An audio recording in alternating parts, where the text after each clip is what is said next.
नमस्कार दोस्तों, कंप्यूटर की क्लास में आपका स्वागत है। क्या पढ़ने वाले आज के क्लास में? तो एमएस एक्सेल के बारे में पढ़ने वाले हैं। इसके पहले एमएस ऑफिस, एमएस वर्ड समाप्त कर दिए हैं, जो कि बहुत इंपोर्टेंट क्लास था। उससे एग्जाम में बहुत ज्यादा क्वेश्चन देखने को मिलता है। और एमएस एक्सेल से तो आप जानते होंगे कि कितना क्वेश्चन देखने को मिलता है। तो एमएस एक्सेल को अच्छी तरह से पढ़ना है, इसलिए इसको हम दो वीडियो में कंप्लीट करा देंगे। आज एक पहला वीडियो और एक वीडियो और एमएस एक्सेल पर आएगा। उसके बाद एक वीडियो लाएंगे तो हम इसका क्वेश्चन करा देंगे। कोई भी आप एग्जाम दीजिए, हम लिखे भी होंगे एग्जाम इंपोर्टेंट पॉइंट। कोई भी आप एग्जाम दीजिए जो एग्जाम के लिए महत्वपूर्ण हो, वो हर एक पॉइंट को हम डिस्कशन करने वाले हैं। तो एमएस एक्सेल के बारे में, और आज ही शाम को 8:30 बजे करीब में हम लाइव भी आएंगे। और आपको जो समस्या होगी एग्जाम से लेके, हम स्पेशल बीएसपीसीएल के लिए भी हम क्लासेस लगातार लेते आए हैं। तो बीएसपीसीएल के लिए जितने बच्चे होंगे, जो समस्या होगी आप पूछिएगा, हम उसका जवाब हम अपने माध्यम से देंगे, अपने स्तर पर देंगे। जो भी समस्या हो, कैसे तैयारी करें, क्या पढ़ें, कैसे मॉक में नंबर आए। बहुत बच्चे बोल रहे थे, कमेंट भी करते हैं कि मॉक में नंबर नहीं उठ पाता है। तो मॉक में नंबर कैसे उठेगा, जो भी प्रोसेस होगा, आपके मन में जो क्वेश्चन होगा वो पूछेगा, हम बताएंगे। चलिए एमएस एक्सेल पढ़ने वाले। एमएस एक्सेल बच्चा क्या होता है? तो सबसे पहला बात, तो सबसे मैंने पहला बात यही है कि एमएस एक्सेल है क्या चीज। तो माइक्रोसॉफ्ट कंपनी का एक पैकेज था, एमएस ऑफिस सूट। चाहे एमएस ऑफिस पैकेज और चाहे एमएस ऑफिस हम लोग कहते थे। तो एमएस ऑफिस के अंतर्गत बहुत सारा एप्लीकेशनों का ग्रुप होता था। तो एप्लीकेशन सॉफ्टवेयर एमएस ऑफिस होता है। एमएस ऑफिस के अंदर ही आता है एमएस एक्सेल भी। जैसे एमएस वर्ड आता है, एमएस वर्ड एप्लीकेशन सॉफ्टवेयर है, ठीक उसी प्रकार एमएस एक्सेल भी माइक्रोसॉफ्ट कंपनी का एक एप्लीकेशन सॉफ्टवेयर है। अच्छा जी, एप्लीकेशन सॉफ्टवेयर है जो एमएस ऑफिस के अंतर्गत आता है। इसका खोज कब हुआ था? 1983 लिखा गया है, नहीं लिखा गया। 1983, 1983, कहीं कहीं 1985 भी देता है। तो जो ऑप्शन में रहेगा, एक ही कोई ऑप्शन में रहेगा, जो ऑप्शन में रहेगा उसको आप लगा दीजिए। तो 1983 अथवा 1985 रहे, इसी में इसका खोज हुआ था। अच्छा जी, एमएस एक्सेल में काम क्या किया जाता है? तो एमएस एक्सेल में कैलकुलेट वाला, चाहे डाटा एंट्री, डाटाबेस, कुछ भी काम करना हो, पाई चार्ट बनाना हो, बच्चों का रिजल्ट बनाना हो, कुछ भी कैलकुलेशन वाला काम करना हो, तो आप एमएस एक्सेल में करेंगे तो बहुत सेकेंडों में, बहुत जल्दी काम आसानी से इससे हो जाती है। आप नॉर्मली कुछ भी एमएस वर्ड में तो कैलकुलेशन, एमएस वर्ड में तो लिखा जाता था, जबकि एमएस एक्सेल में कैलकुलेशन वाला पार्ट इसलिए लिखा गया, देखिए ना इसमें कि अकाउंटिंग, जो अकाउंटिंग से रिलेटेड जो भी काम करना होगा, अथवा डाटा से रिलेटेड, अथवा रो और कॉलम से रिलेटेड, अथवा पाई चार्ट से रिलेटेड, ग्राफ से रिलेटेड जितना काम करना होता है, सबका सब एमएस एक्सेल में किया जाता है। जैसे डाटा से रिलेटेड डाटा स्टोर किया जाता है, डाटा बेस कुछ भी काम करना है, डाटा व्यवस्थित करना होता है, डाटा एनालिसिस करना होता है। डाटा एनालिसिस का मतलब, जैसे मान लीजिए फीडबैक लिया जाता है तो गूगल फॉर्म भरवाई जाती है। गूगल फॉर्म भरवाने के बाद फिर क्या होता है कि उसके बाद उसका निष्कर्ष निकाला जाता है। तो पाई चार्ट के जरिए आपको कुछ भी वस्तु समझाई जाती है। तो पाई चार्ट कहां बनाई जाती है? तो इसी में पाई चार्ट बनाई जाती है, एमएस एक्सेल में, गणना उड़ना करने के लिए रो कॉलम का इसमें इस्तेमाल किया जाता है। अच्छा जी, इसके पहले जो एमएस वर्ड था, क्या उसमें रो और कॉलम से हम लोग कैलकुलेशन का काम नहीं कर सकते थे? तो उसमें भी कर सकते थे, लेकिन उसमें मैक्सिमम कॉलम 63 था। और बहुत ज्यादा ज्यादा चाहिए, लाखों में बच्चे होते हैं, सबका डाटा बनाना है आपको। अब क्या करेंगे? उसके लिए एमएस एक्सेल का इस्तेमाल करेंगे।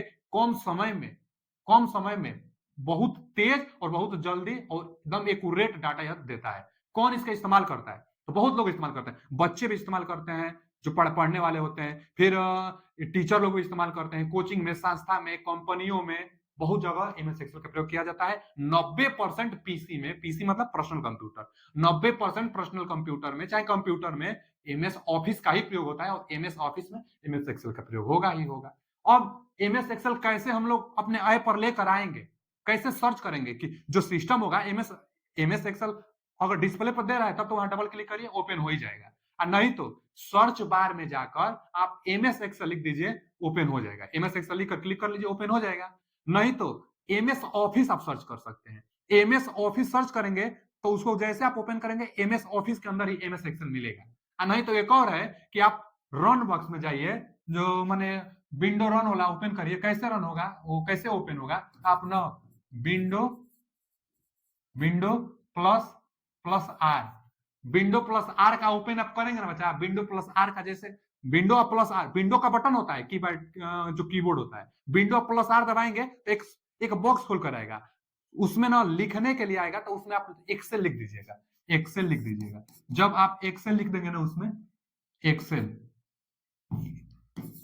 एक्सेल, एक्सेल आप लिख देंगे और उसके बाद इंटर दबाएंगे तो ओपन हो जाएगा। तो ओपन करने के लिए विंडो विंडो प्लस आर दबाइए, उसमें लिखने के लिए पॉइंट मिलेगा, एक स्थान मिलेगा, वहां पर एक्सेल लिखिए, उसके बाद ओपन हो जाएगा MS Excel. MS Excel open भी हो जाएगा। इसका काम भी हम बता दिए। अच्छा जी, जिस पर हम एमएस एक्सेल ओपन करेंगे और सबसे पहला जो पेज निकलेगा ब्लैंक वर्कशीट, जैसे जो पहला आएगा पेज, उस पेज को क्या कहेंगे, जिस पर हम डाटा काम करेंगे, तो पेज को क्या कहेंगे, डाटा जहां रिकॉर्ड करेंगे, एंट्री करेंगे, या जो भी हम काम करेंगे एमएस एक्सेल पर, उसको क्या कहेंगे, वर्कशीट कहेंगे। वर्कशीट कहेंगे। अच्छा, वर्कशीट नहीं तो स्प्रेड, स्प्रेड शीट भी बोला जाता है। तो स्प्रेडशीट अथवा वर्कशीट, जिस पर वर्क करेंगे, जिस पर काम करेंगे, उसको स्प्रेड। स्प्रेड क्यों? क्योंकि बहुत बड़ा होता है, फैला हुआ होता है।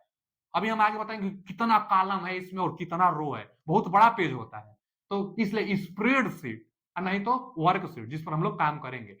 एमएस वर्ड में क्या था, तो उसको हम लोग पेज बोलते थे, इसमें स्प्रेड शीट नहीं तो वर्क शीट बोलते हैं। अच्छा जी, इसका फाइल एक्सटेंशन नेम क्या होगा? कैसे फाइल देखकर पता चलेगा कि यह एमएस एक्सेल का ही फाइल है, एमएस एक्सेल में ही काम किया गया फाइल है? तो एक्सटेंशन नेम देंगे, और एक्सटेंशन नेम क्या, तो डॉट एक्सएल एक्स होता है। लेकिन यह 2007 से पहले था। 2007 के बाद एक हम बताए थे एक्सटेंसिबल मार्कअप लैंग्वेज 2007 में जोड़ा गया। 2007 में बहुत कुछ हुआ। अभी हम बताएंगे कि जो एमएस एक्सेल है 2007 में जो आया, चाहे 2007 के जो बाद आया, 2007 अथवा 2007 के बाद, तो एमएस एक्सेल में भी बहुत बड़ा सुधार हुआ कि इसमें कॉलम की संख्या बढ़ा दी गई। इसके पहले जो कॉलम होता था वो 256 कॉलम होता था। 2003 वाला एमएस एक्सेल का जो वर्जन था 2003, उसमें मैक्सिमम कॉलम, कॉलम आप समझते होंगे ना जी, कॉलम क्या होता है, जैसे जो स्प्रेडशीट होती है तो कॉलम और रो होता है। देखिए, जो जो वर्टिकली है इसको हम लोग कॉलम कहते हैं, जो हॉरिजॉन्टली है इसको हम लोग रो कहते हैं। इसको क्या कहते हैं, रो कहते हैं। जो वर्टिकली है इसको हम लोग क्या कहते हैं बच्चा, कॉलम कहते हैं। तो जो कॉलम है 2003 में 256 था। 2003 के बाद जो आया 2007 वाला, उसमें बहुत ज्यादा हो गया। उसमें कितना हो गया, लेकिन हम अंतर बता रहे हैं कि 2007 के बाद एक्सटेंशन नेम में चेंज हुआ, कॉलम की संख्या में चेंज हुआ, रो की संख्या में चेंज हुआ। 2007 अथवा 2007 के बाद। अब तक उतना ही है, पूछता भी क्वेश्चन है, आगे लिखवा भी देंगे। तो यह भी बहुत ज्यादा पूछता है कि एमएस एक्सेल का फाइल एक्सटेंशन नेम क्या होता है, तो dot x L S x होता है फाइल एक्सटेंशन नेम। अच्छा जी, ये तो हम बता दिए कि डाटाबेस करने के लिए। तो अब लगभग आप समझ गए होंगे कि जो एमएस एक्सेल है यह क्या चीज है। एमएस एक्सेल डाटा वाला काम करने के लिए, पाई चार्ट कैलकुलेशन करने के लिए इसका प्रयोग किया जाता है। कौन प्रयोग करता है, तो बहुत लोग इसका, सब लोग प्रयोग इसका कर सकते हैं। एमएस ऑफिस के अंतर्गत आता है, यह एक एप्लीकेशन सॉफ्टवेयर होता है। ठीक है जी, एमएस एक्सेल के बारे में।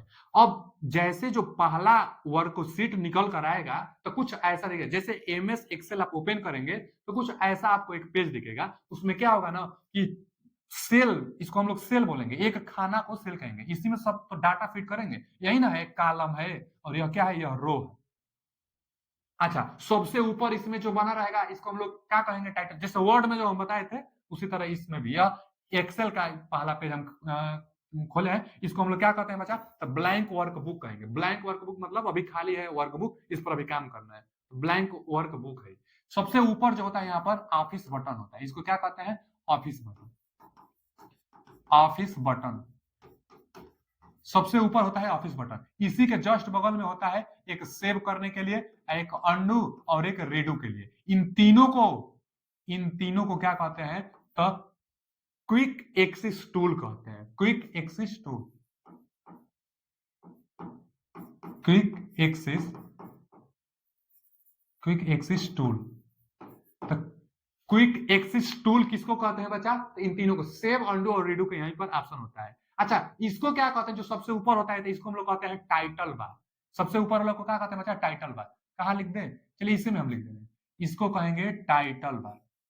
टाइटल पूछ लेगा क्वेश्चन कि टाइटल बार कहाँ होता है, तो जो वर्कबुक होता है, जो वर्कशीट होता है, सबसे ऊपर वाला जो भाग होता है वही टाइटल बार होता है। तो टाइटल बार सबसे ऊपर होता है, टाइटल बार में ही ऑफिस बटन होता है, और टाइटल बार में ही क्विक एक्सेस टूल होता है, और टाइटल बार पर ही जिस वर्कशीट पर आप काम करेंगे इसका फाइल आप लिखे रहेंगे तो अब फाइल का नाम दिखाएगा। अब फाइल का नाम आप नहीं लिखे हैं, बस काम कर रहे हैं अभी, तो अपने आप डिफॉल्ट रूप से कौन सा इस फाइल का क्या नाम लिख लेगा, तो बुक लिख लेगा। क्यों? क्योंकि आप वर्क बुक पर काम कर रहे हैं तो बुक लिखेगा, और बुक 1 लिखेगा। और फिर डाटा काम कर रहे हैं तो बुक 2 आ जाएगा, और एक वर्कशीट लिए हैं तो बुक 3 आ जाएगा। तो अपने आप बुक वन के नाम से क्या होता है कि फाइल का नाम बन जाता है। डिफॉल्ट रूप से फाइल का नाम क्या बनता है, तो बुक वन डिफॉल्ट रूप से फाइल का नाम बन जाता है। अच्छा जी, कहाँ होता है, तो टाइटल बार पर ही होता है। टाइटल बार पर और एक होता है कंट्रोल बटन, जो कि राइट साइड में होता है। कंट्रोल बटन में एक मिनिमाइज के लिए ऑप्शन होता है, उसके बाद एक मैक्सिमाइज के लिए होता है। क्वेश्चन भी पूछा था, मिनिमाइज, मैक्सिमाइज और एक कट करने के लिए 3 बटन, जिसको हम लोग कंट्रोल बटन कहते हैं। इसको क्या कहते हैं बच्चा, control button. Control button, control button कितना होता है, तो कंट्रोल बटन 3 होता है। कहाँ होता है, टाइटल बार पर होता है। तो टाइटल बार पर इतना चीज आपको एकदम ध्यान देना होगा, हर एक पॉइंट पूछ चुका है, कभी भी फिर पूछ सकता है, इसलिए एकदम हर एक बात को आपको जानना होगा। कंट्रोल बटन 3 होता है, टाइटल बार पर होता है, राइट साइड में होता है टाइटल बार के। फाइल, एमएस एक्सेल में फाइल का नाम डिफॉल्ट रूप से बुक वन लेकर आता है, जबकि वर्ड में डॉक्यूमेंट वन लेकर आता है। हम बीच बीच में एमएस वर्ड का भी रिवीजन आपको हम कराते रहेंगे, ध्यान दीजिए, दोनों में अंतर आप जानेंगे तो अभी एग्जाम में आप गलत नहीं कर पाएंगे। तो एमएस एक्सेल हम बता रहे हैं, एमएस एक्सेल में बुक वन नाम से फाइल अपने आप सेव हो जाती है डिफॉल्ट रूप से। आगे कहाँ नाम होता है, तो टाइटल बार पर ही होता है। अच्छा जी, क्विक एक्सेस टूल 3 होता है, टाइटल बार पर होता है। अंडो रीडो क्विक एक्सेस टूल के अंतर्गत आते हैं। ऑफिस बटन भी इस पर होता है। जस्ट इसके नीचे रिबन होता है। क्या है बच्चा, रिबन है, रिबन। रिबन इसको बोलते हैं रिबन, जस्ट इसके नीचे रिबन। रिबन अच्छा है मेनू बार, रिबन अथवा मेनू बार। मेनू बार, मेनू बार एमएस वर्ड में हम बताए थे इसको, जबकि इसमें रिबन नाम से फेमस है। रिबन, रिबन दे देगा, नहीं तो मेनू बार भी देगा तो कोई दिक्कत नहीं, मेनू बार भी रिबने को कह रहा है। तो यहाँ मेनू बार दे जस्ट नीचे वाला को, नहीं तो क्या कहेगा, रिबन कहेगा, नहीं तो मेनू बार कहेगा। इसमें क्या होता है, इसमें टैब होते हैं। अब तो समय समय पर इसका वर्जन आता रहा, तो इसमें टैब की संख्या 9 से 11 हो गई है। पहले 2007 से पहले जो था ना, उसमें सिर्फ 7 टैब था। जैसे कौन कौन सा टैब, होम टैब रहेगा, फाइल टैब रहेगा, फाइल रहेगा, file tab, home tab, file के बाद होम टैब, होम के बाद डिजाइन, डिजाइन के बाद टूल, टूल के बाद व्यू, व्यू के बाद रिव्यू, फेल। माने इसी तरह 9 टैब, अब आ रहा है 11 टैब भी आ रहा है। तो इस समय से बदलता रहता है ना, जैसे जैसे वर्जन इसका आता रहता है बदलता रहता है, लेकिन कम नहीं होगा, इतना तो जरूर रहेगा। तो ये सब क्या है, ये सब क्या है, टैब है। क्वेश्चन पूछेगा, आगे लिखवाएंगे भी हम आपको कि होम टैब में क्या क्या शामिल होता है, चाहे क्लिप बोर्ड किसमें होता है, कॉपी कट पेस्ट किसमें ऑप्शन आता है, ये सब पूछता है। होम के अंतर्गत क्या आएगा, डिजाइन के अंतर्गत क्या आएगा, फाइल के अंतर्गत कौन कौन सा ऑप्शन आएगा, तो सब हम लिखवा देंगे, सब एग्जाम में पूछेगा आपको। बस अभी जो हम बताए उतना दम तैयार करते चलिए आप। तो रिबन में ये सब टैब होते हैं, रिबन में। वो था टाइटल बार। जस्ट उसके नीचे थोड़ा सा जगह भी बचता है, अभी हम दिखाएंगे आपको, थोड़ा सा जगह रहता है कि फाइल क्लिक करेंगे तो ओपन होगा। नीचे जो टैब वाला है ना, टैब वाला ऑप्शन जो रिबन है, इसके नीचे थोड़ा सा जगह बना रहता है कि आप कुछ भी क्लिक करेंगे टैब को तो ओपन होकर खुले वहां पे, क्या क्या उसमें है वह शो करे। अब उसके जस्ट नीचे यहाँ जो होता है, तो देखिए इतना बड़ा रहेगा, इसको हम लोग क्या कहेंगे, नेम बॉक्स कहेंगे, नेम बॉक्स कहेंगे। आगे यहाँ देखेंगे ना तो एफएक्स लिखेगा, एफएक्स जिसको हम लोग कहते हैं फॉर्मूला बार। एफएक्स में ना 2 चिन्ह भी होता है, चिन्ह का मतलब भी हम आपको आगे बताने वाले हैं। एक तो सही का चिन्ह रहेगा, एक क्रॉस का चिन्ह रहेगा। पहले रहता है, यहाँ सामने होता है एक सही का चिन्ह, एक क्रॉस का चिन्ह। और क्या है, यह फॉर्मूला बार है, यह फॉर्मूला बार। यहाँ फॉर्मूला बार 2 भाग में है, यहाँ से 2 भाग में है। एक भाग आगे इधर फॉर्मूला बार है और इधर नेम बॉक्स है। अब नेम बॉक्स क्या है, तो जिस सेल में आप डाटा फीड करेंगे, जिस सेल में, इसको एक खाना को सेल कहेंगे। एमएस एक्सेल जिस पर काम करते हैं उसको वर्कशीट, और वर्कशीट का मूल यूनिट, सबसे बेसिक इकाई सेल कहलाता है। 1 सेल, 2 सेल, 3 सेल, बहुत ज्यादा सेल है इसमें। जिस सेल पर काम करेंगे उसको एक्टिव सेल कहेंगे। मान लीजिए यहाँ हम काम कर रहे हैं, इसको हम लोग क्या कहेंगे, एक्टिव सेल। एक्टिव सेल हमेशा बोल्ड, उसका बॉर्डर हमेशा बोल्ड रहेगा। बोल्ड का मतलब कि आप देखने से ही पता चल जाएगा कि यही एक्टिव सेल होगा। एक्टिव सेल का मतलब डाटा जो हम फीड करेंगे इसी में फीड होने वाला है, एक्टिव सेल कहेंगे, इसको हम लोग सेल कहेंगे।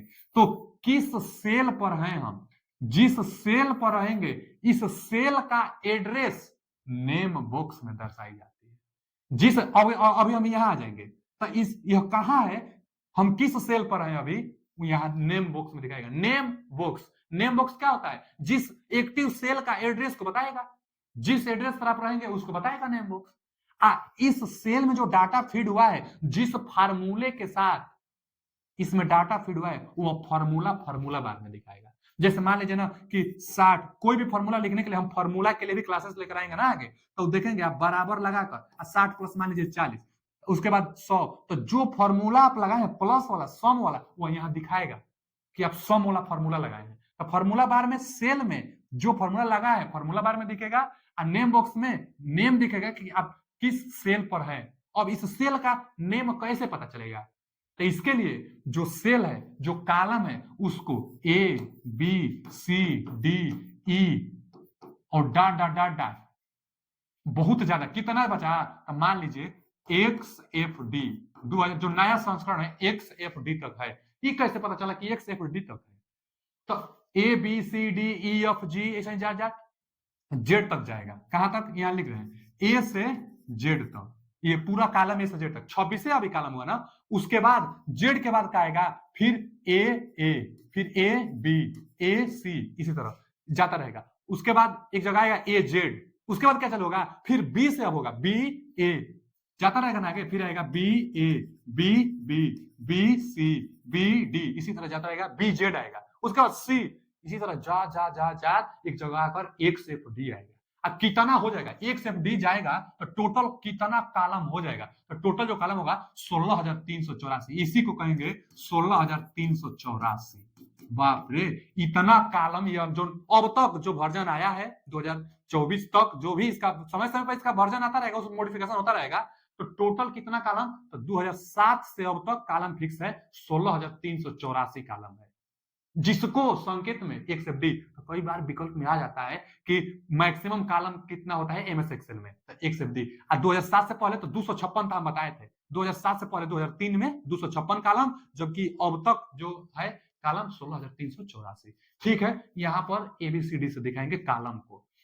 यह क्या है बचा है? कॉलम। तो एबीसीडी से कॉलम ये नहीं है, ये तो बस दर्शाया ना कॉलम जो वर्टिकली होता है, एक कॉलम, यह पूरा का पूरा एक कॉलम, यह बी कॉलम, यह सी कॉलम, यह डी कॉलम, यह ई कॉलम, इसी तरह से जा जा जा जा 16,384 पर जब जाएंगे तो एक वो कॉलम रहेगा। तो वर्टिकली कॉलम होता है। अब यह क्या है? तो यह रो है, यह रो है। तो यहां से हम अगर देखें ना, यहां से चलिए, ठीक। अब देखिए यह हम कॉलम लिख दे रहे हैं, कॉलम। यह जो बता रहा है, यह कॉलम को बता रहा है एबीसीडी। यह अब रो कैसे बताएगा? तो 1 2 3 4 5 इसी तरह डॉट डॉट डॉट बहुत है रो। तो अब रो क्या है? वन रो का मतलब यह पूरा रो होगा, यह दूसरा रो होगा पूरा एकदम, यह तीसरा रो 16,384 तक, यह पांचवा रो, यह चौथा रो, टोटल जितना रो है ना ये सब होगा। ये कितना है? 10,48,000। यह जो है ना 1 2 3 4 5 इस तरह डॉट डॉट, ये कहां तक जाएगा बच्चा?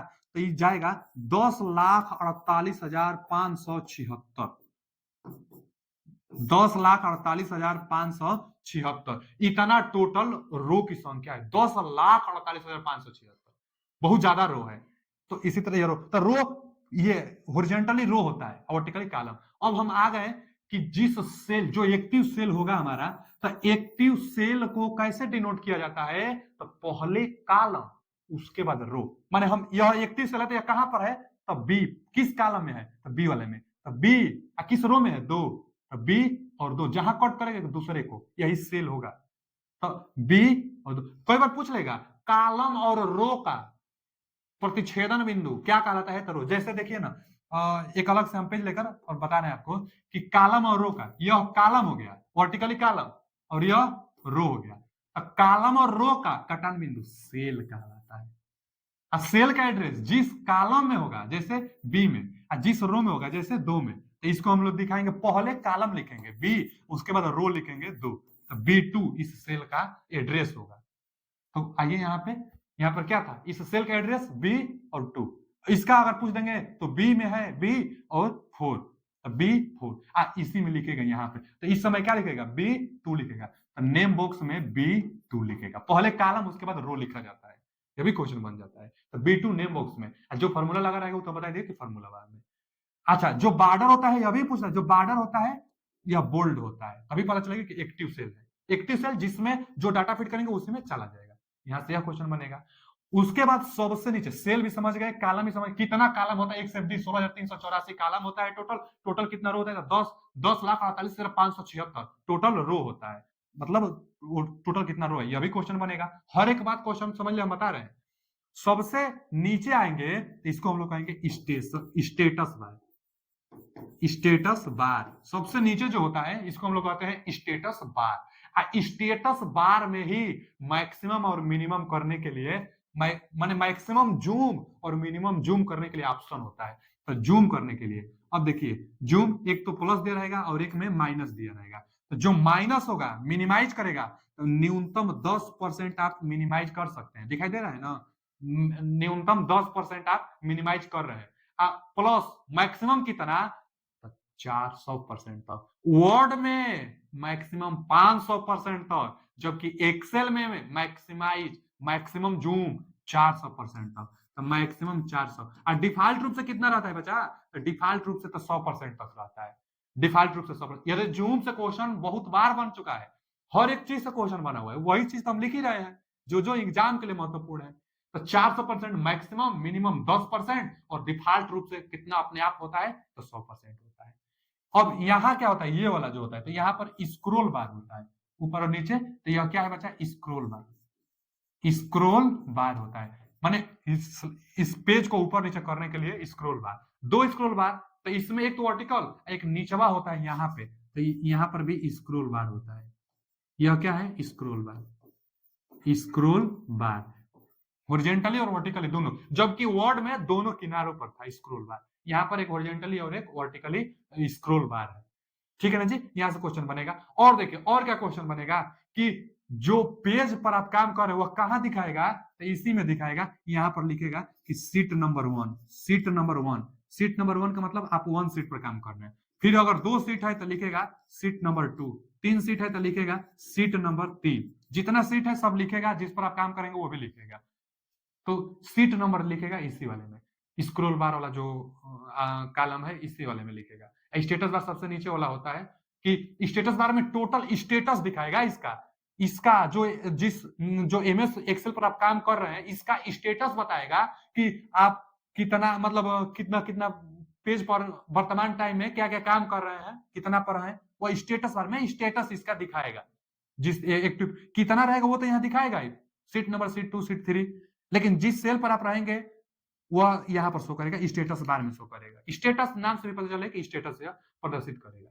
ठीक है, यहां से क्वेश्चन बनेगा। और क्वेश्चन क्या बनेगा कि हाँ, जो सेल होता है इसको एक खाना राइट करने के लिए क्या हमको दबाना पड़ेगा? एक खाना ऊपर ले जाने के लिए, एक खाना इधर ले जाने के लिए, एक खाना नीचे ले जाने के लिए।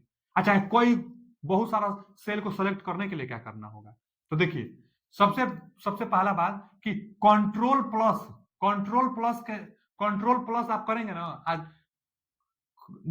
कंट्रोल प्लस, पहले तो शिफ्ट प्लस भी आता है। जैसे ना मान लीजिए ना कि शिफ्ट प्लस, आप देखे होंगे कीबोर्ड का फिगर तो हमने नहीं लिए हैं, लेकिन देखिएगा जो कीबोर्ड होता है 4 बटन होता है, उस पर एक ऊपर में है एरो देता है, और एक बटन होता है जिस पर नीचे में है देता है एरो, एरो बनाया रहेगा, और एक होता है इधर का बटन बनाया जाता है, और एक होता है जो कहा इधर का बटन बनाएगा।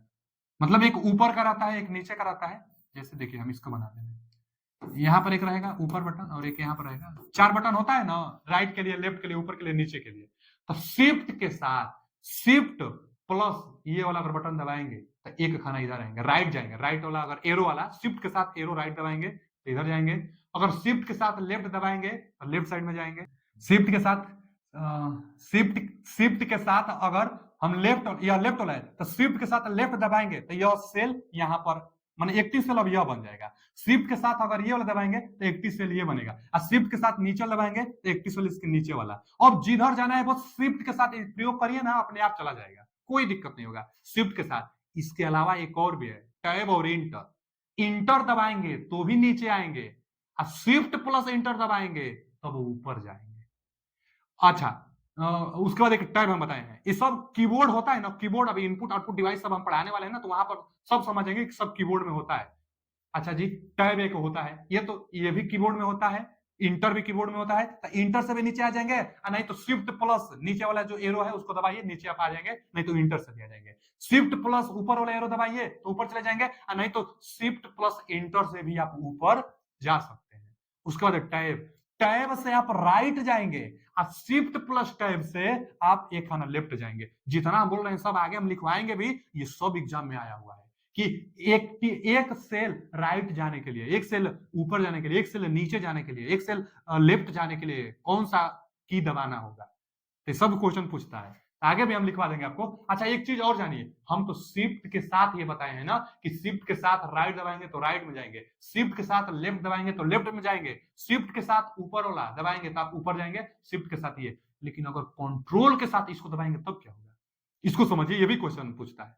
तो जब कंट्रोल के साथ ये वाला बटन दबाएंगे तो सबसे पहला कॉलम में पहुंचेंगे, ए वाले में पहुंचे, कहीं भी रहेंगे, यहां चाहे यहां चाहे यहां, कहीं भी किसी भी सेल में आप रहिए, किसी भी सेल में रहिए आप, अगर कंट्रोल के साथ ये एरो लेफ्ट वाला एरो दबाएंगे यहां जाएंगे, अगर कंट्रोल के साथ राइट वाला एरो दबाएंगे तो सबसे लास्ट एक से डी में चले जाएंगे। ये बहुत बड़ा, एमएस एक्सेल पर काम ऐसे नहीं हो पाएगा। एमएस एक्सेल पर काम करने के लिए आपको जानकारी चाहिए, तभी आप काम कर पाएंगे। एग्जाम में क्वेश्चन भी बनाने के लिए चीजों को समझना होगा, रेटना नहीं होगा, तभी आप काम भी कर पाएंगे, क्वेश्चन भी बनाएंगे।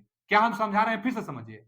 यदि कंट्रोल के साथ राइट एरो का बटन क्लिक करते हैं तो सबसे लास्ट वाले कॉलम में जाएंगे, एक से डी वाले कॉलम में चले जाएंगे। अगर कंट्रोल के साथ लेफ्ट एरो का प्रयोग करेंगे तो सबसे पहला कॉलम ए कॉलम में, दो ही ना, एक तो शुरुआती ए कॉलम, एक लास्ट एक्स एफ डी माने 16,384 वाला सबसे लास्ट एक कॉलम है, एक पहला कॉलम है। तो कंट्रोल के साथ एरो का इस्तेमाल करिए। चलिए कॉलम वाला तो समझ गए, अब रो वाला समझिए। ये पहला रो एक 10,48,576 रो सबसे नीचे जो आएगा, तो जो सबसे नीचे रो आएगा वहां जाने के लिए कंट्रोल के साथ इसका प्रयोग करेंगे, और सबसे पहला रो में जाने के लिए कंट्रोल के साथ जो अप एरो है इसका प्रयोग करेंगे, या अप या डाउन, तो डाउन एरो का प्रयोग करेंगे सबसे नीचे सेल में जाने के लिए, 10,48,576 सेल में जाने के लिए इसका प्रयोग करेंगे। अब पहला सेल में माने पहला सेल ना कहकर रो का, पहला रो में जाने के लिए, पहला रो ये वाला रो है ना, तो यहाँ पर पहला रो पर जाने के लिए, पहला रो वाले में जाने के लिए आपको इसका प्रयोग करना होगा, सबसे लास्ट वाले में इसका। अब कॉलम के लिए तो इसका प्रयोग करेंगे कंट्रोल के साथ, लेकिन इन्हीं का शिफ्ट के साथ करेंगे तो बस एक एक सेल ऊपर नीचे जाएगा। समझ गया, समझ गया आप? ठीक है जी, ये भी हम बता दिया आपको। उसके बाद आइए इसका ना हम लोग एक देख लेते हैं कि कैसे दिखता है रियल में। ये तो हम हाथ से बनाए हैं कि आपको समझ में आए और आप भी कॉपी में कैसे बनाएंगे, इसलिए हम यहाँ हाथ से अपनाए हैं कि आप भी कॉपी में बनाइए इसको। एक बार बना कर देखिए, एकदम दिमाग में छप जाएगा आपका। वीडियो को भी आप दोबारा देख लीजिएगा, एकदम दिमाग में छप जाएगा, और एक बार बनाइएगा जरूर आप।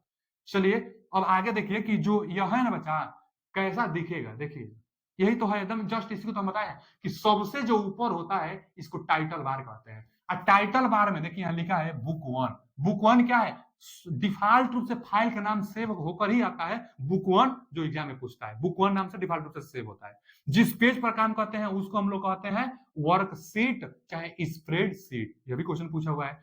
टाइटल बार में कंट्रोल बटन होता है, देखिए ना, मिनिमाइज मैक्सिमाइज और कट करने के लिए 3 कंट्रोल बटन होता है टाइटल बार में, और यहाँ पर अंडो रीडो और सेव करने के लिए आप देख सकते हैं क्विक एक्सेस टूल कहते हैं। यहाँ पर ऑफिस बटन है जो कि टाइटल बार में, जस्ट उसके नीचे हम टैब बताए थे।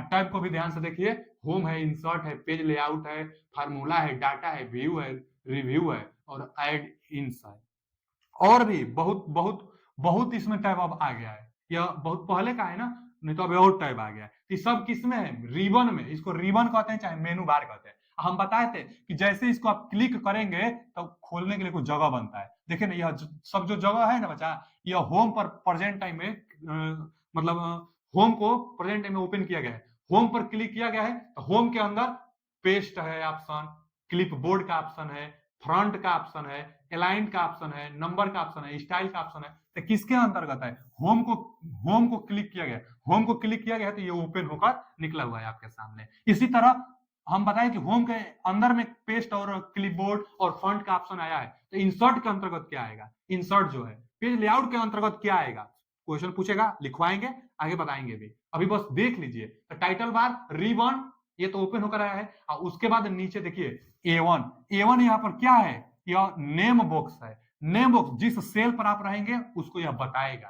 तो A1 नेम बॉक्स आप देख भी सकते हैं A1 पर सेल है कि नहीं है, हम अभी यही ना बताए हैं कि जहां रहेंगे पहले आपको कॉलम लिखना होगा, उसके बाद रो, तो वन और रो, देखिए ना, इसलिए वन रो लिखा हुआ है। यह नेम बॉक्स, यह फॉर्मूला एफ एक्स, यहाँ एफ एक्स है ना, यह क्या है बच्चा, यह फॉर्मूला बार है, नेम एक्स फॉर्मूला बार। उसके बाद ए बी सी डी, इसी तरह यह डॉट डॉट जाता रहेगा, एक से डी तक जाएगा, तो ये कॉलम होगा, और यह रो है, 1 2 3 4 5 6 रो।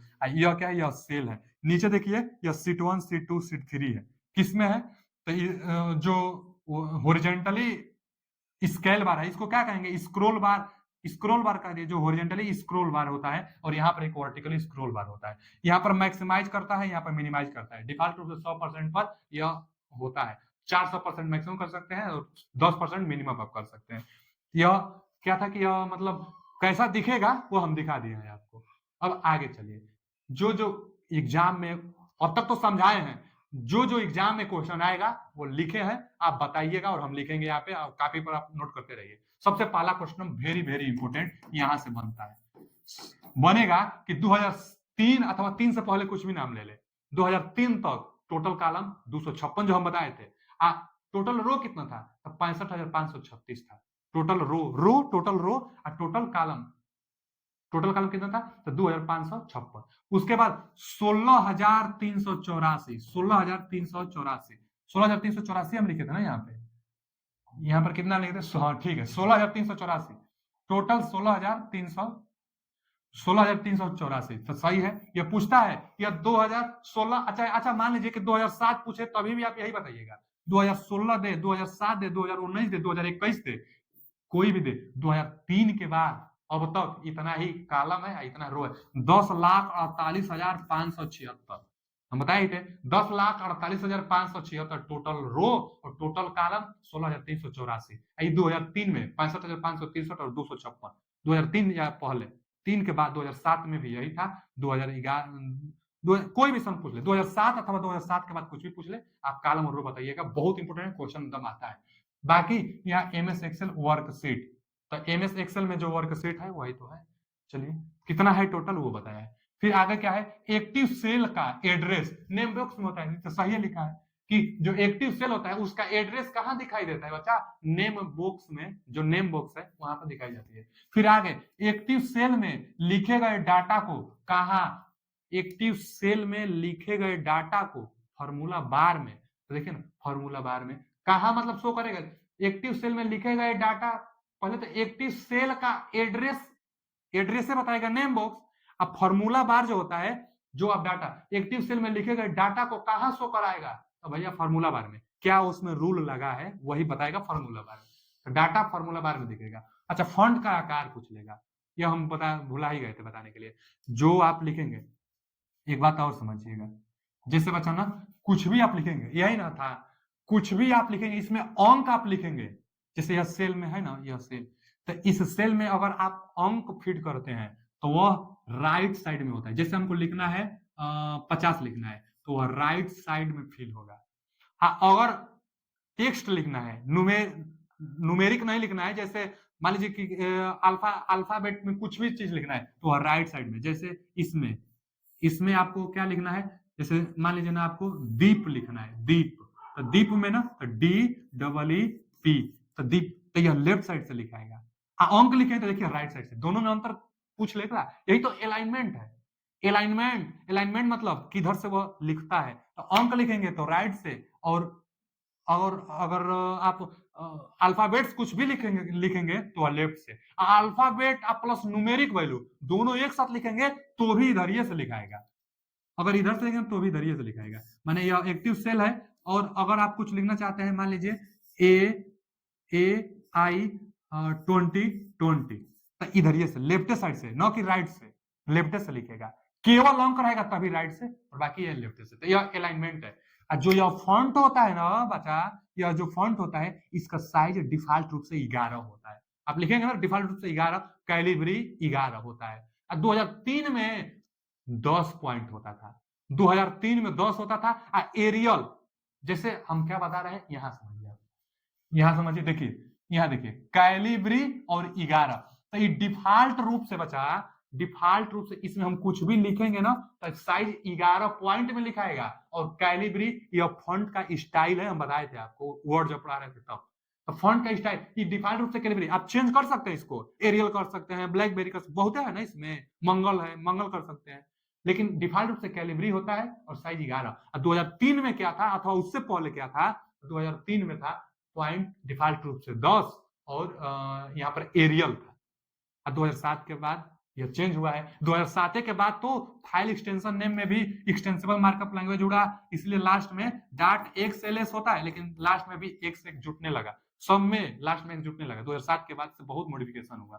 तो अलाइनमेंट भी जान गए कि अंक लिखेंगे तो राइट से, अगर अल्फाबेट्स में कुछ भी लिखेंगे तो वह लेफ्ट से लिखाता है, ठीक है ना। तो चलिए यहाँ पर फॉन्ट वही आकार कितना, डिफॉल्ट रूप से 11 और कैलिब्री होता है, लेकिन साइज कितना होता है डिफॉल्ट रूप से 11 तो अपने आप उसमें होता है ना जी। अगर हम चाहें उसमें तो उसमें कितना से कितना तक हम साइज कर सकते हैं। तो बच्चा डिफॉल्ट रूप से हम कितना से कितना कर सकते हैं, तो 8 से 72 कर सकते हैं। पूछता है क्वेश्चन कि डिफॉल्ट रूप से मैक्सिमम साइज कितना होता है, 72। डिफॉल्ट रूप से मिनिमम साइज कितना होता है, 8। डिफॉल्ट रूप से यह साइज होता है, मिनिमम साइज, मैक्सिमम साइज, और नॉर्मली साइज पूछे तब 11। डिफॉल्ट रूप से साइज 11, डिफॉल्ट रूप से मिनिमम साइज 8, डिफॉल्ट रूप से मैक्सिमम साइज तब 72। लेकिन कितना कर सकते हैं, 1 से 409 कर सकते हैं। कितना कर सकते हैं मैनुअली, यहां लिख देना है मैनुअली कितना कर सकते हैं बच्चा, तो देखिए 1 से लेकर 409 पॉइंट तक आप कर सकते हैं। लिख लीजिएगा कापी में, 1 से लेकर 409 जो आप साइज कर सकते हैं फंड का, 409 तक कर सकते हैं। तो 1 से लेकर 409 तक आप साइज कर सकते हैं, और होता कितना है 8 से 72 कर सकते हैं। 1 से 409 पॉइंट तक साइज कर सकते हैं, ठीक है जी। आगे एक सेल नीचे जाने के लिए हम बताए थे ना, एक सेल नीचे जाना है तो इंटर मार दीजिए, एक सेल नीचे जाना है तो इंटर, एक सेल ऊपर जाना है तो इंटर के साथ क्या करिए, शिफ्ट दबाइए, तो शिफ्ट प्लस इंटर। एक सेल ऊपर जाना है तो शिफ्ट प्लस इंटर दबाइए तो ऊपर चले जाएंगे। टैब क्या करता है, राइट ले जाता है, टैब राइट ले जाता है, और शिफ्ट के साथ, अगर शिफ्ट के साथ टैब दबा देंगे तो यह लेफ्ट लेकर चला जाएगा। लेकिन इन्हीं चारों को एक हम और चीज बताए, पहले इसको समझ लीजिए। देखिए ना क्या बताया है, यहां से समझ लीजिए।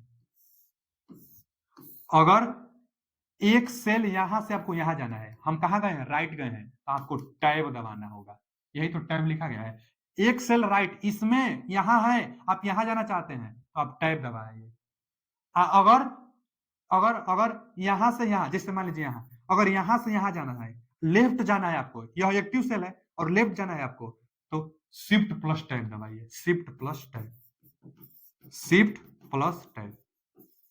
क्वेश्चन पूछता है ये सब, यही 60 कर तो ज्यादा पूछता है इससे।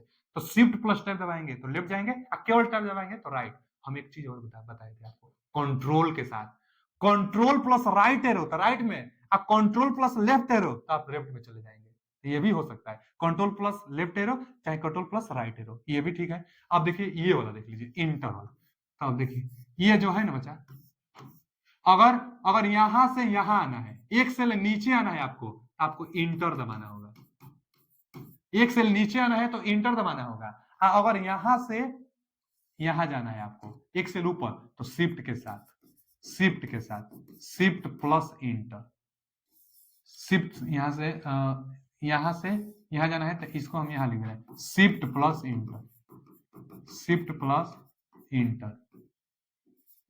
तो शिफ्ट प्लस इंटर ऊपर जाने के लिए, केवल इंटर नीचे आने के लिए। अब एक चीज और बताए थे हम, कंट्रोल के साथ ऊपर वाला बटन दबाएंगे तो ऊपर जाएंगे, और कंट्रोल के साथ नीचे वाला एरो दबाएंगे तो नीचे आ जाएंगे। तो कंट्रोल वाला बहुत इजी होता है, कंट्रोल के साथ जिधर जाना है उधर दबा दीजिए, और नहीं तो ये भी याद कर लीजिए, इंटर के साथ नीचे और टैब के साथ राइट जाएंगे आप, ये बना देंगे। यही हम बताए थे यहाँ पे, ठीक।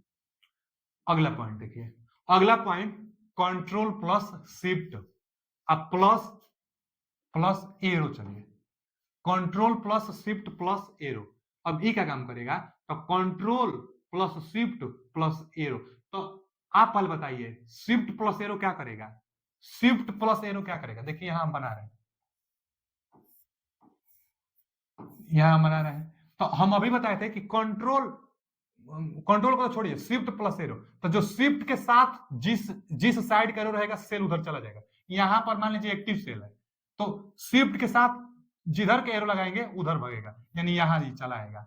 लेकिन कंट्रोल शिफ्ट प्लस एरो अगर तीनों रहेगा, कंट्रोल शिफ्ट शिफ्ट कंट्रोल एक सेल आगे, लेकिन कंट्रोल शिफ्ट प्लस एरो, तो बचा सेल जो जो ये स्प्रेडशीट जो है ना, स्प्रेडशीट चाहे वर्कशीट आप समझ लीजिए, जो वर्कशीट है, तो वर्कशीट में यहां के बाद जितना राइट साइड में सेल है सब का सब सेलेक्ट हो जाएगा।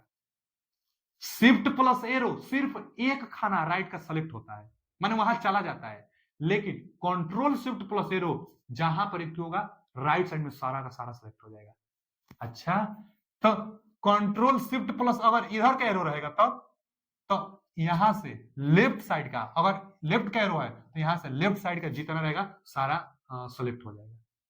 ठीक, आगे शिफ्ट प्लस एरो हम बता ही दिए आपको, शिफ्ट प्लस एरो सिर्फ एक सेल, यहां लिख दे क्या बचा, देखिए शिफ्ट प्लस एरो सिर्फ सिर्फ एक सेल, सिर्फ एक सेल आगे, आगे माने राइट, या राइट क्या है तो राइट, सिर्फ एक सेल राइट।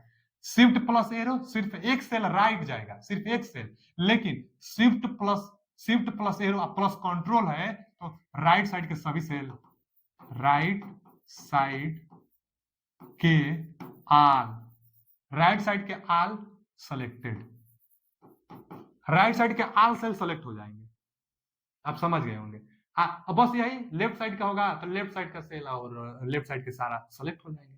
चलिए कंट्रोल प्लस डी है, कंट्रोल प्लस डी क्या करता है बच्चा, कंट्रोल प्लस डी पहले तो कॉपी यह करेगा, वर्ड में यह control plus D dialog box खोलता था, फंट का डायलॉग बॉक्स वर्ड में, लेकिन एक्सेल में क्या करता है कि control plus D same copy कर लेगा, जैसे कोई ना यहां पर ना कुछ डाटा है, इसको कॉपी कर लेगा, कॉपी करके कहां भेजेगा, तो कंट्रोल प्लस आर भी कॉपी करेगा, लेकिन control plus R right side में सेम डाटा को भेजेगा, और control plus D same data को नीचे भेजेगा, माने कॉपी सेम कॉपी करेगा, लेकिन नीचे सेल में, निचले सेल में, निचले सेल में,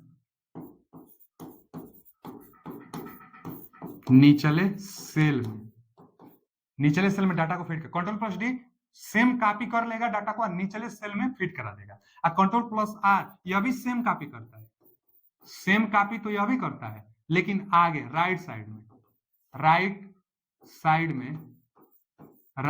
में डाटा को फिट करा देगा, तो कंट्रोल प्लस आर भी डाटा को राइट साइड में फिट कराएगा, और कंट्रोल प्लस डी डाटा को सेम नीचे फिट करा देगा। बाकी इनका हम बता दिए कि कंट्रोल क्या होगा कि लगातार सेल को सेलेक्ट कर लेगा, और शिफ्ट क्या होगा कि शिफ्ट जो होता है, शिफ्ट मतलब चुन चुनकर इधर उधर सेलेक्ट जहां भी आप चाहेंगे कर लेंगे। ठीक है ना जी, चलिए आगे चलते हैं। अगला पॉइंट क्या है कि सेल एडिट और चेंज करने के लिए, जो सेल में कुछ हम डाटा फीड किए हैं और उसको हमको चेंज करना है, तब कैसे चेंज होगा, आप सेल में जाएंगे तुरंत चेंज करेंगे तो चेंज नहीं होगा, वही मिट जाएगा। जैसे कोई सेल है ना बच्चा, सेल में कोई सेल है, इस सेल में पहले से कुछ डाटा है, आप जाकर माउस से ले जाइए, कर्सर को यहाँ पर रख दीजिए, माउस का जैसे कर्सर यहाँ रखेंगे, आप कुछ चाहेंगे उसमें चेंज करना तो वह हट जाएगा, जो लिखेंगे वही लिखा जाएगा, तो एडिट कहाँ हुआ, एडिट तो तब कहलाएगा कि जो पहले से है उसमें कुछ मॉडिफिकेशन किया जाए, उसको एडिट कहेंगे। तब कैसे होगा, हम कर्सर को ले जाकर रखेंगे, कर्सर जैसे रख देंगे वो मिट जाएगा, जो लिखेंगे वही लिखा जाएगा, तो एडिट तो हुआ नहीं, हमको एडिट करना है, तो इसके लिए आप F2 दबाइएगा, उसके बाद करिएगा, एडिट हो जाएगा। बहुत ज्यादा इंपोर्टेंट है, यह पूछता है कई बार कि सेल में एडिट करने के लिए किस फंक्शन की का प्रयोग करते हैं, तो F2 का प्रयोग करते हैं, फंक्शन की F2 होता है, 12 टोटल फंक्शन की है, F1 F2 इसी तरह F12, तो F2 का प्रयोग सेल को एडिट करने अथवा चेंज करने में किया जाता है, माने F2 दबाकर उसके बाद आप कुछ भी चेंज करेंगे, चेंज हो जाएगा आसानी से उसी सेल में।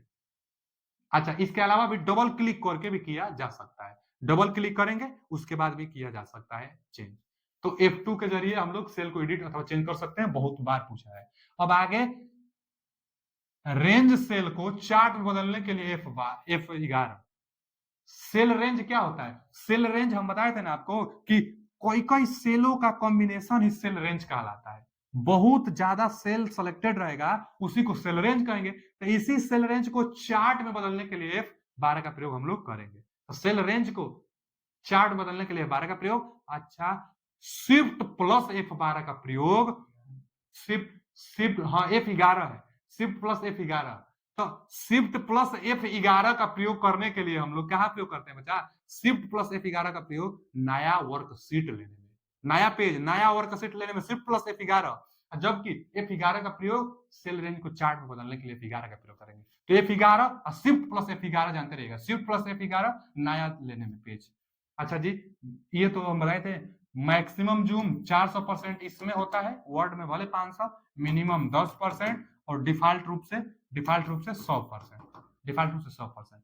अब देखिए ना, एक entire column selected, column, entire column का मतलब ना कि सिर्फ एक ही कॉलम पूरा नीचे तक, जितना कॉलम नीचे तक है सब सेलेक्ट हो जाए। बहुत बार इसको तो पूछा है बच्चा, इसको एक और छूट गया है, वो अभी हम बता दे रहे हैं। यह कॉलम है ना, इंटायर लिख देते हैं यहाँ, इंटायर रो, यह कॉलम है तो रो सेलेक्टेड। बहुत बार यह पूछता है, बहुत बार, तीनों का तीनों कई बार, जैसे एडिट वाला फेमस है, यह तीनों बहुत फेमस है। क्या पूछता है? इंटायर का मतलब समझिए ना कि पूरा। अब कॉलम, तो पूरा कॉलम में सेलेक्टेड हो जाए। इंटायर का मतलब आप आल समझिएगा, यहाँ लिख देते हैं सभी, इंटायर मतलब लिख देते हैं सभी। तो सभी कॉलम सेलेक्टेड, ये सभी कॉलम सेलेक्टेड, तो शिफ्ट प्लस स्पेस बार, और मैंने कंट्रोल प्लस सी से देखिए ना, सी कंट्रोल प्लस सी, कंट्रोल में सी, यहाँ कॉलम, तो कॉलम कंट्रोल, कॉलम कंट्रोल, तो कॉलम कंट्रोल क्या हो जाएगा बच्चा? कंट्रोल कॉलम, पूरा कॉलम को सेलेक्ट कर लेगा कंट्रोल प्लस स्पेस बार। लेकिन शिफ्ट प्लस स्पेस बार रहेगा तो रो को करेगा, shift plus space bar, shift plus जब स्पेस बार रहेगा तो पूरा रो को, जैसे जैसे तो कोई भी, जैसे ये वाला रो, पूरा जितना रो टोटल है ना, सब रो को सेलेक्ट कर लेगा।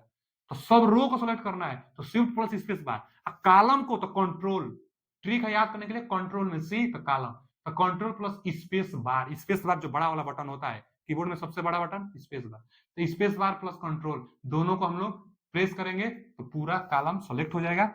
शिफ्ट प्लस स्पेस बार रो। अच्छा, न तो रो और न कॉलम, हम चाहते हैं पूरा सेल में सेलेक्ट हो जाए एक ही बार में, जितना सेल है टोटल सेल ही सेलेक्ट हो जाए। तो इसके लिए शिफ्ट कंट्रोल दोनों रहेगा, यानी शिफ्ट प्लस कंट्रोल, शिफ्ट भी रहेगा कंट्रोल भी रहेगा, shift control plus space bar, तो अब पूरा सेलेक्ट हो जाएगा, पूरा रो और पूरा कॉलम में सेलेक्ट हो जाएगा। ये तीनों बहुत ज्यादा महत्वपूर्ण है, याद करिएगा। कंट्रोल प्लस स्पेस बार पूरा column, shift plus space bar पूरा रो, पूरा सेले को जब काम आपको सेलेक्ट करना है, इंटायर स्प्रेडशीट सेलेक्टेड, स्प्रेडशीट या वर्कबुक, पूरा वर्कबुक है सेलेक्ट करना है, तो कंट्रोल भी शिफ्ट भी स्पेस बार तो आप दबाइए, पूरा हो जाएगा। जूम के लिए था, चार्ट में बदलने के लिए था, एडिट करने के लिए था, और न्यू पेज के लिए था, लिख लीजिए यहाँ पे न्यू वर्कशीट, न्यू वर्कशीट के लिए shift plus F11, new worksheet लेंगे तो शिफ्ट प्लस F11 का प्रयोग करेंगे। चलिए आगे क्या है, आगे क्या है बच्चा? आगे है कि आ ही गया ना, न्यू वर्कशीट इंसर्ट के लिए, तो लिख दीजिए यहाँ पे शिफ्ट प्लस F11। वर्कबुक पहले किसे कहेंगे? तो वर्कबुक जिस पर हम लोग काम करेंगे, लेकिन एक अकेले रहेगा तो स्प्रेडशीट, ग्रुप में रहेगा तब उसको वर्कबुक कहेंगे। तो स्प्रेडशीट का कलेक्शन, स्प्रेडशीट जिस पर काम कर रहे हैं, तो स्प्रेडशीट का कलेक्शन वर्कबुक कहलाता है, स्प्रेडशीट का कलेक्शन वर्कबुक कहलाएगा। अच्छा, कितना टोटल सीट? तो लिख देते हैं ना, सीटों का कलेक्शन, सीट का कलेक्शन क्या होता है? वर्कबुक कहलाता है। कितना न्यूनतम होना चाहिए? कलेक्शन रहेगा तभी आप वर्कबुक बोलेंगे, तो न्यूनतम कितना? तो मिनिमम 3, कम से कम 3 सीट होना ही चाहिए, तो आप उसको वर्कबुक आप बोलेंगे। अब मैक्सिमम कितना होता है? तो 200 कुछ होता है, मैक्सिमम कितना होता है? 256, 225 के आसपास होता है, 225 सीट। मैक्सिमम मैक्सिमम 225 सीट रहेगा, तो टोटल वर्कबुक मैंने जो वर्कबुक बनता है एमएस एक्सेल में, तो टोटल मैक्सिमम 225, मिनिमम 3 सीट्स होता है। अच्छा जी, सेल रेंज। सेल रेंज क्या होता है? तो सेल रेंज बता देना कि सेलों का कॉम्बिनेशन, जो वर्कशीट है, अब बहुत ज्यादा सेल बनता है ना, बहुत ज्यादा सेल, तो मान लीजिए यह पूरा इतना एक है, यह एक क्या है, यह एक सेल रेंज है। तो सेलों का कॉम्बिनेशन, सेल का कॉम्बिनेशन, चाहे कलेक्शन, सेल का कलेक्शन, कलेक्शन कलेक्शन मतलब समूह, ग्रुप, तो सेल का ग्रुप सेल रेंज कहलाएगा। कलेक्शन करने के लिए हम क्या बताते हैं, कंट्रोल के साथ जहां तक माउस ले जाएंगे उतना सब सेलेक्ट होता जाएगा लगातार। कंट्रोल के साथ माउस को लगातार जहां तक ले जाएंगे कलेक्शन होता जाएगा। अब बाकी शिफ्ट के साथ दबाएंगे तो जो जो दबाएंगे वो सेलेक्ट होता रहेगा। आगे टोटल सेल निकालने के लिए, और देखिए ना, एक सेल रेंज आपको दिया रहेगा। हाँ, एक बात और जानिए कि जो सेल रेंज होता है हमेशा कॉलम से उसको डिनोट किया जाता है। जैसे मान लीजिए ना, A1 से A1 से मान लीजिए, चलिए A7, तो यह एक सेल रेंज कहलाएगा। इसमें कोई सारा सेल है। कौन कौन है कभी अभी पूछ देगा, पहले इसका एड्रेस समझिए। A1 माने पहला कॉलम, 1 रो से लेकर 7 रो तक, पहला रो, दूसरा, तीसरा, चौथा, पांचवा, फिर छवा और सातवा। देखिए ना, यह 1 से 7 तक। तो A1 किस सेल की बात कर रहा है, A और 1 इस सेल की बात कर रहा है। अच्छा, A7, तो A में ही 7 मतलब 7 रो, तो यहाँ इसकी बात कर रहा है। तो इस रेंज में, सेल रेंज में कोई सेल रहेगा। कैसे इसको डिनोट करेंगे, तो कॉलम से। पूछता है कि सेल रेंज को डिनोट किसकी सहायता से किया जाता है, तो कॉलम की सहायता से। सेल रेंज, एक तो ये सेल है, एक तो ये सेल है, और दोनों सेलों को जोड़ा गया है कॉलम से, COLON, कॉलन। तो जो कॉलन होता है, कॉलन से दोनों सेलों को जोड़ा गया है, और इसके बीच में टोटल सेल की संख्या पूछ लेता है। तो यहां तो आप गिन लेंगे कि भैया सेल की संख्या टोटल 1 2 3 4 5 6 7, जवाब कितना आएगा, जवाब रहेगा 7 रहेगा, जवाब 7 रहेगा। देखिए बच्चा, माने हमको तो समझाना है, कुल मिलाकर रो गुणे कॉलम कर दीजिए। तो टोटल कॉलम करेंगे आप, तो आप गिन लेंगे ना, कॉलम तो आसानी से आप गिन लेंगे। कॉलम गिन लीजिए कितना कॉलम है। उसके बाद रो गिनने के लिए एक चीज समझ में आ रहा है, यहाँ 1 से 7 था तो 7 आया, 1 से 4 था, यहाँ देखिए 1 से 4 था तो 4 आया। ये इसको तो हम लोग गिन लेंगे। वैसे भी निकालने के लिए ना, यहाँ 1 है और यह क्या है, 3 है। तो 1 और 3 है, तो 3 में से 1 घटेगा, 3 में से 1 घटेगा तो 2, हमने +1 जोड़िए, यहाँ 3 आया। उसी तरह 4 में से 1 घटेगा तो 3 में +1 जोड़िए, तो 4, तो यहाँ 4 आया। और एक देख लिया जाए, जैसे मान लीजिए यहाँ लिया जाए C4 लिया जाए, यहाँ लिया जाए G7 लिया जाए। अब इसमें बताइए total range, total total sale की संख्या, टोटल सेल बताइए। तो अब देखिए, कैलकुलेशन भी हम लोग करेंगे, और उसके बाद ऐसे भी हम लोग, पहले तो ऐसे हम बता रहे कितना आना चाहिए। तो 7 में से 4 जाएगा ना, 7 में से 4 जाएगा तो 3 +1 जोड़ लेंगे तो 4। यहाँ ये G7 पर आता है या C3 पर आता है, तो 7 में से 3 जाएगा, 7 में से 3 जाएगा तो 4 में 1 जोड़ देंगे 5, यानी 5 चौके 20, टोटल 20 बनना चाहिए।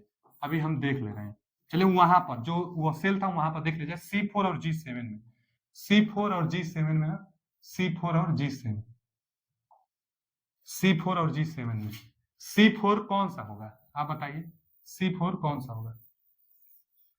C4, C और यह 4, ये वाला होगा C4। और उसके बाद G7, G7, G और 7, ये 7 वाला है, ये वाला G7 है। ठीक है ना बच्चा। अब इस सेल रेंज में तो यहां से देखिए 1 2 3 4 5 6 7 8 9 10 11 12 13 14 15 16 17 18 19 20, ठीक है तो है, माने 20 बन कर आ रहा है टोटल, तो सही है। आप यह हमेशा टिक लगाइएगा, बन जाएगा। कौन सा बच्चा, कि एक एक जोड़ना है, 7 में से 4 घटाइए जितना आएगा, 3 आएगा, एक हम जोड़ दिए 4, फिर ये G7 पर था, C3 पर था, तो 7 में से 3 घटा दिए, कितने है 4, 4 में भी एक जोड़ दीजिए, 4 5 20, 20 था, 20 आ गया। कोई भी रेंज पूछेगा दम बता दीजिए, कमेंट में आप बताइए कितना हुआ, एक हम दे रहे हैं आपको, कमेंट में जरूर बताइएगा। दे दे रहे हैं कितना, मान लीजिए ना कि I9 और ले लीजिए I9, उसके बाद ले लीजिए T I9 और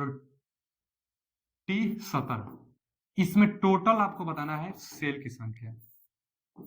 टोटल सेल बताइए, जिसका सही रहेगा जवाब जरूर दिया जाएगा। यही है क्वेश्चन। कितना होगा आप जरूर कमेंट करके बताइए। आज के लिए इतना ही, मिलते हैं अगले वीडियो में। वीडियो कैसा लगा कमेंट करके जरूर बताइए। Thank you.